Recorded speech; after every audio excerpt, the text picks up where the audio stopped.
Hello guys, welcome back to my channel. নতুন একটা ভিডিওতে তোমাদের সকলকে স্বাগত জানাই। আশা করছি তোমরা সকলেই খুব ভালো আছো।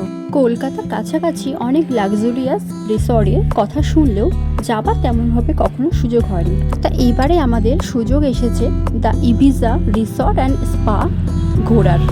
তো আমরা সেখানেরই এক্সপিরিয়েন্স নিতে চলে আসলাম।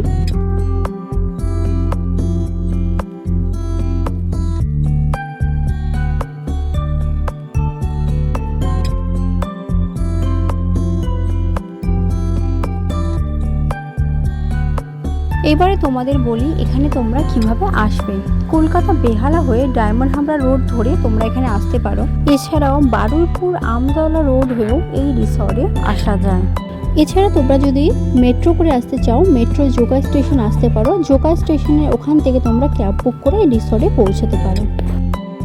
কলকাতার রাস্তায় একটু ট্রাফিক থাকায় আমাদের আসতে সময় লেগে গেল প্রায় 2.5 ঘন্টা মতো। 2.5 ঘন্টা জার্নি শেষ করে আমরা এসে পৌঁছলাম ইবিজা রিসর্টে। ভিতরে অনেক বড় স্পেস আছে, গাড়ি পার্কিংয়ের অনেক বড় জায়গা রয়েছে। তো 4 হুইলার নিয়ে আসলে কখনো কোনো প্রবলেম হবে না পার্কিংয়ের ব্যবস্থার জন্য।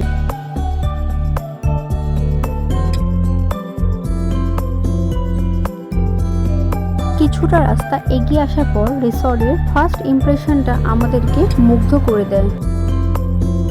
ভেতরে এন্ট্রি করেই ডান দিকেই রয়েছে রিসেপশন আর বাঁ দিকে রয়েছে ওয়েটিং হল, যেখানে বসে তোমরা ওয়েট করতে পারবে যতক্ষণ না তোমাদের রুম বুকিং ক্লিয়ার হয়। এবারে বলে রাখি এখানে কিন্তু তোমাদের চেক ইন টাইম হচ্ছে দুপুর 1টা নাগাদ আর চেক আউট টাইম হচ্ছে সকাল 11টা। প্রকৃতির মাঝে একটু সময় কাটানোর জন্য একা একান্তে বসার জন্য এখানে খুব সুন্দর সিটিং এরিয়া করা রয়েছে। আর পুরো গার্ডেনটা বড় বড় গাছ এবং ফুল গাছ দিয়ে সাজানো হয়েছে।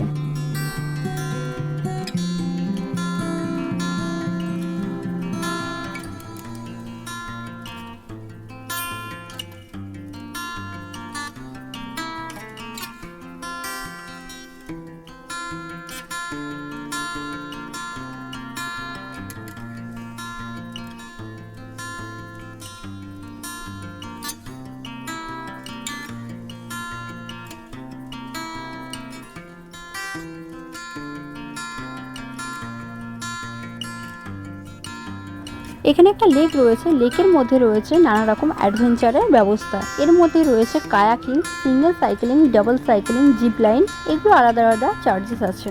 তার পাশেই বসার জন্যে সুব্যবস্থা করা আছে।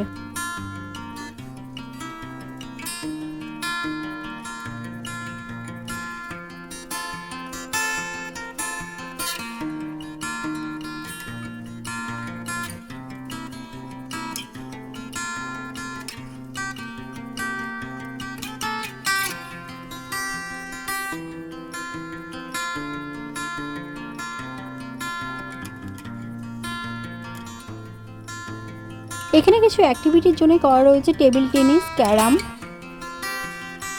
এরপরেই চলে আসলাম রিসর্টের সবথেকে সুন্দর জায়গাটা, যেটা হচ্ছে সুইমিং পুল এরিয়া। এরিয়াটা অনেকটা বড় আর খুব সুন্দর। এই গরমের হাত থেকে রেহাই পেতে একদিন স্বস্তির দিন কাটাতে এই রিসর্টে আসা যেতেই পারে। এত বড় সুইমিং পুলে একদিন সময় কাটানো যেতেই পারে।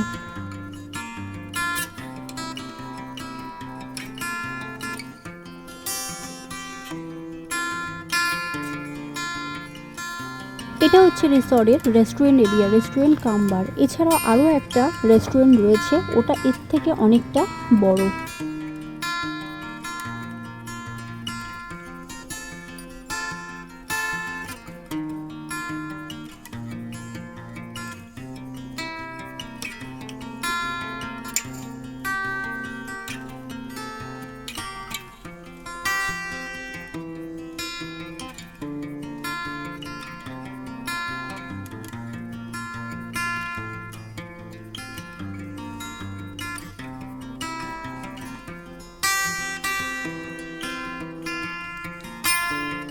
রিসর্টটা অনেক বড় বিস্তীর্ণ এলাকা নিয়ে। তো ঘুরতে ঘুরতে চলে আসলাম একটা সাইডে, সেখানে বাচ্চাদের জন্য রয়েছে নানান রকম অ্যাক্টিভিটি। এখানে ছোট বাচ্চারা আসলে নানা রকম অ্যাক্টিভিটিতে এনজয় করতে পারবে।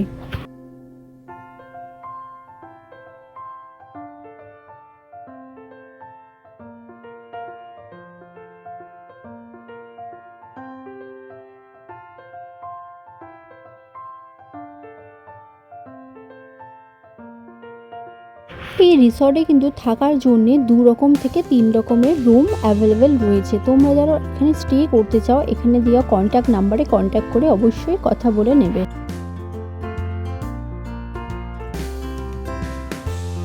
বাদিকে রয়েছে এই রিসর্টের মেন রেস্টুরেন্টটা। এটা অনেকটা বড় এবং অনেকটা এরিয়া নিয়ে।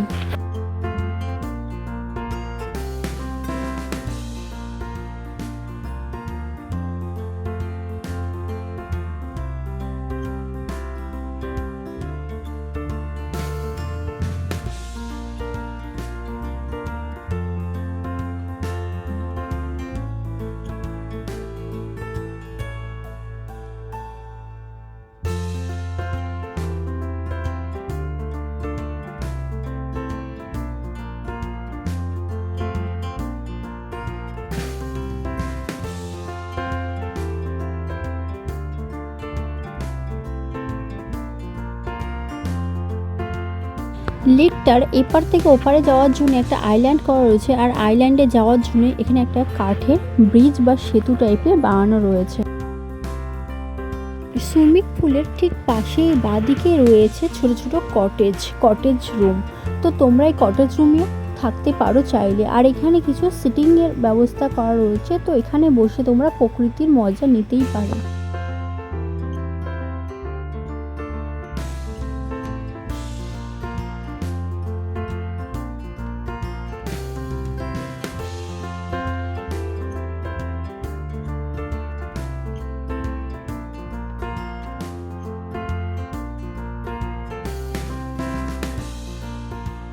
তোমরা যারা এই সুন্দর কটেজ রুমগুলোতে থাকতে চাইবে তারা কিন্তু ডেসক্রিপশন বক্সে দেওয়া কন্ট্যাক্ট নাম্বারে রিসর্টে কল করে কথা বলে নেবে।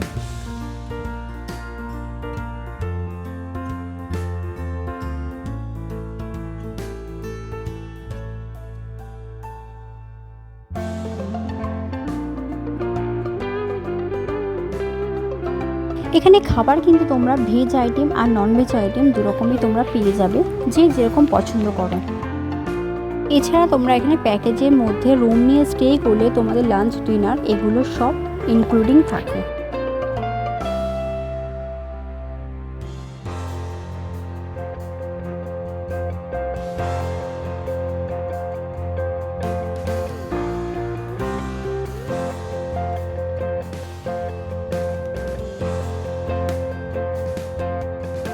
কিছুটা সময়ের মধ্যে সন্ধ্যা হয়ে আসলো এবং রিসর্টের চারিদিকে আলোয় আলোকিত হয়ে উঠল।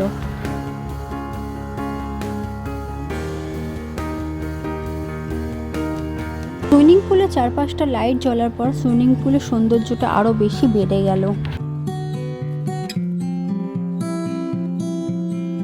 রিসর্টের মধ্যেই রয়েছে ছোট একটি মন্দির, তো আমরা মন্দিরটাও ঘুরতে ঘুরতে দর্শন করে নিলাম।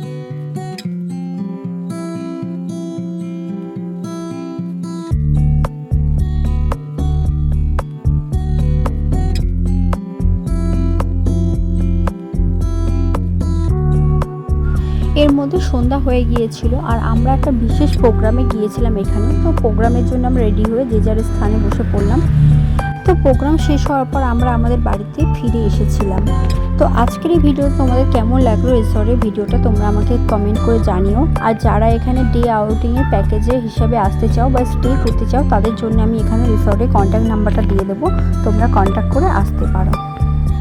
আজকের এই ভিডিওটা এখানেই শেষ করছি। তোমাদের সাথে দেখা হচ্ছে অন্য কোনো ভিডিওতে খুব তাড়াতাড়ি।